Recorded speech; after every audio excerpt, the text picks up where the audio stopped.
Racism remains a significant problem in British football despite improvements in recent years.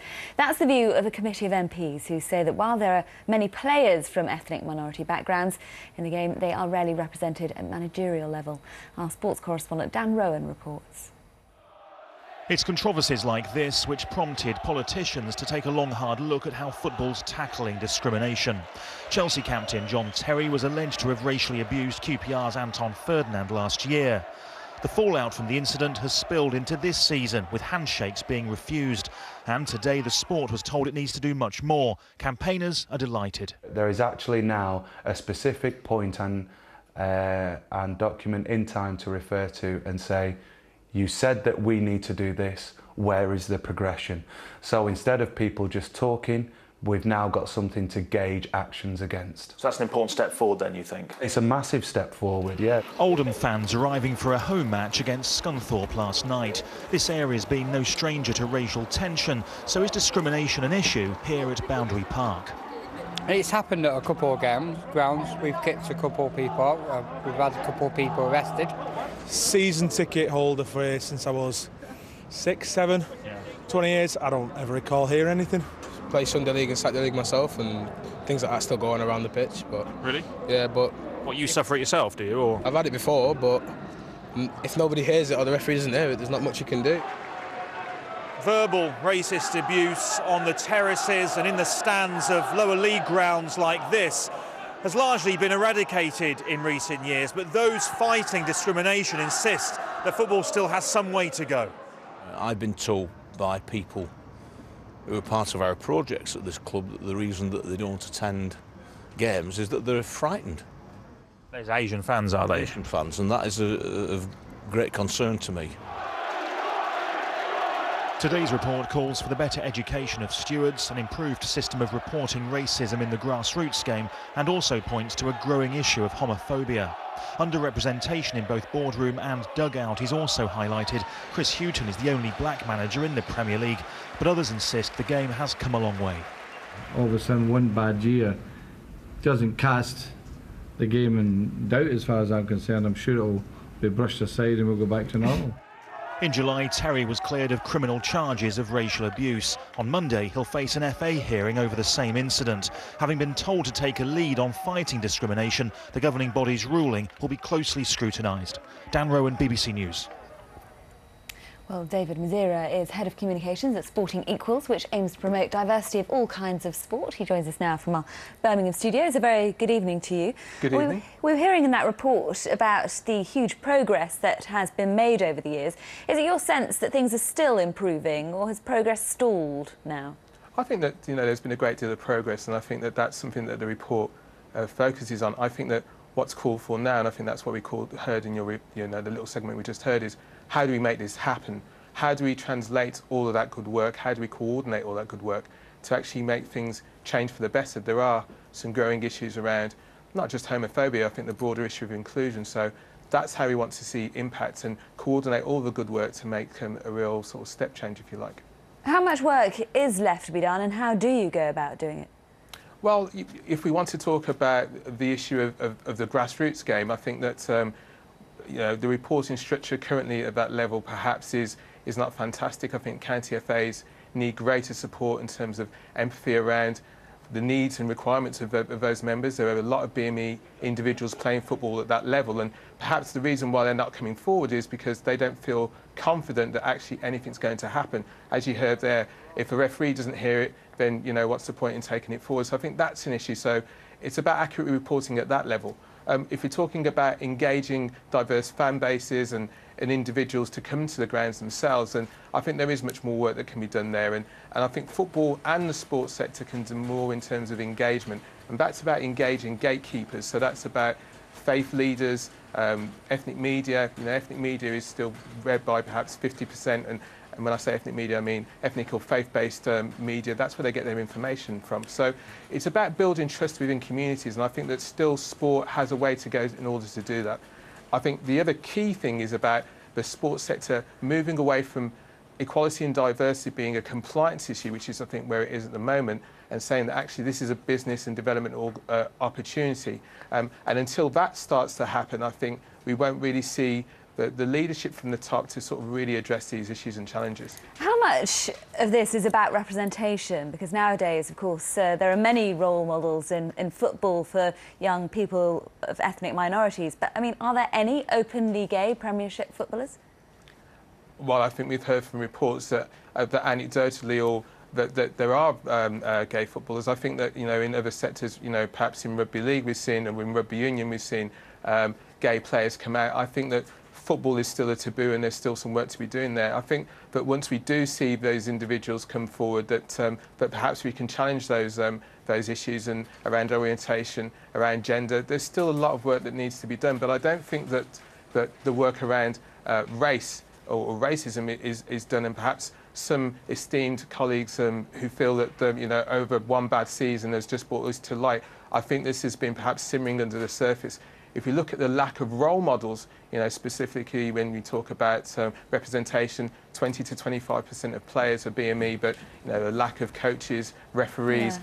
That's what we need to, you know, we need to work in those areas as well to get BME individuals in decision-making roles. Just briefly, because we are out of time, but in terms of homophobia, I mean, is that a problem that's individual to football? Because that's not representative of society as a whole, is it?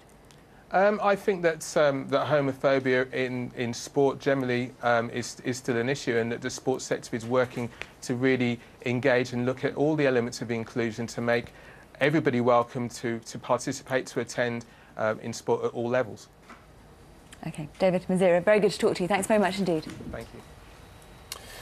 The police watchdog has received a referral from West Yorkshire Police Authority over the alleged conduct of its chief constable in the aftermath of the Hillsborough tragedy.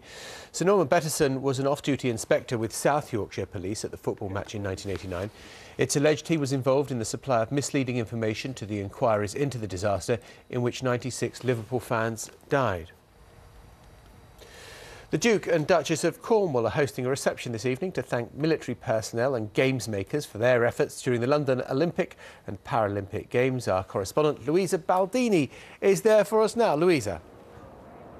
Hello, good evening. Yes, that reception has been going on for about an hour and a half now. You can see now just over my shoulder there the glowing lights from Clarence House. That's where it's all happening, but it will be drawing to a close any minute now. Just a lucky 200 people have been invited to the reception this evening, 200 volunteers out of the tens of thousands of volunteers who worked over the Olympics and Paralympics, the games makers, London ambassadors, and there were also, of course, members of the armed forces. Well, we have dragged out two people, dragged them away from the festivities. I'm joined by Helga Corey-Wright, who was part of the ceremony, and also by Sergeant Steve Smith, also known as Smudge. Thank you very much for coming out to speak to us. What is the atmosphere like inside? I mean, it looks lovely. It is absolutely lovely. It's just like a big family party, really. A family party with Prince Charles and the Duchess of Cornwall, of course. Also, yes.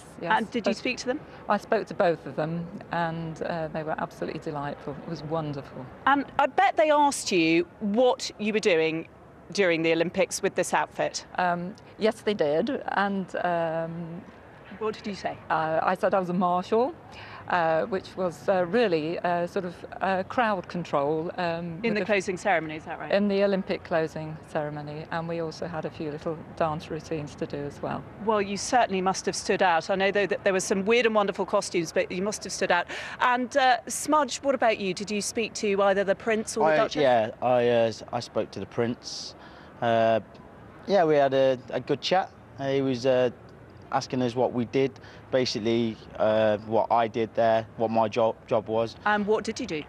Basically, I was in charge of an 8-man team at the Stratford Gate.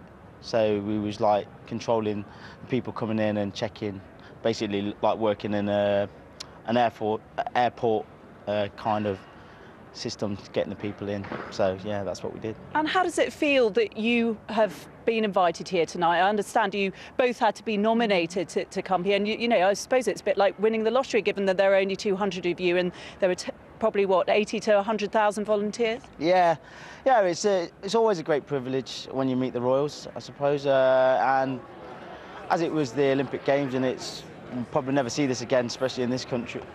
in this country. Yeah, it's been great to be nominated by my battalion to come down and represent the Parachute Regiment. Lots of flashes we can see there through the windows, lots of people taking photos. Did you get any photos with the Royals? Well, when we were speaking to him, I think someone was over his shoulder flashing, but...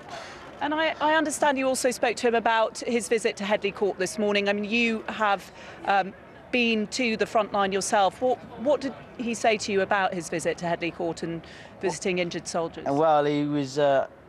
what he said was the guys look really fit and the money's obviously getting spent on the right things, and the guys who we spoke to were happy in the best way that they can be. They're getting the best treatment that they can get. So obviously it's good for them, for the Prince to go down and show their support.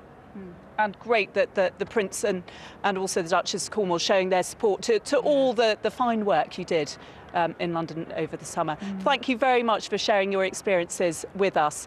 So it has been a busy day then for the Prince and the Duchess in Surrey this morning at Headley Court, this reception this evening, and tomorrow they will be in Croydon to see how the community is getting on 1 year after the London riots. OK, Louisa Baldini there. Thank you very much indeed. Thank you. Headlines coming up for you in just a few moments' time. First, so let's check on the weather. That's with Peter Gibbs. Hello. It won't be quite as cold tonight for most of us. Starting off with clear skies, certainly, but cloud will start to push in from the west as the night goes on, bringing some rain eventually to Northern Ireland, much of central and southern Scotland, and a good part of northern England and North Wales by the end of the night. A few clear spells to the north of that, touch of frost through some northern Highland glens, and across the southeast of England could turn quite chilly as well outside of the towns and cities. But yeah, a very different day on Thursday. We had lots of sunshine today for much of the country. Tomorrow that rain's going to stick around across southern Scotland, Northern Ireland and a good part of northern England. It will tend to come and go to some extent, but always the risk of getting wet. Further south, a few bright spells coming through across southernmost parts of England. Where you get the sun, it's not going to feel too bad, 16, 17 degrees here. Sunny spells across the north of Scotland as well, but here in the colder air, 11 or 12 degrees and just 9, 10 or 11 through that rain band. That's going to feel decidedly chilly. It's not going to warm up through the rest of the week either. More details, of course, for the forecast further ahead on the website. Bye-bye.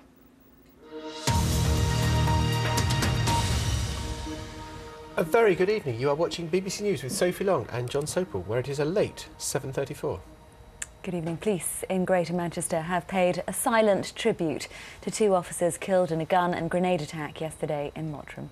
The force's chief constable thanked the public for tens of thousands of messages honouring Nicola Hughes and Fiona Bone. Detectives continue to question Dale Cregan on suspicion of murder. Meanwhile, a second man has been arrested in connection with the killings. Nick Clegg has apologised for the Liberal Democrats breaking a promise to oppose an increase in student fees. In a party political broadcast to be aired next week, the Deputy Prime Minister says he's sorry his party didn't stick to its pre-election pledge. The rise in tuition fees sparked angry protests by students. Security is being stepped up at French embassies across the world after a satirical magazine in France published obscene cartoons of the Prophet Muhammad. Government ministers voiced concern at the Charlie Hebdo cartoons, but they've also defended the freedom of the press.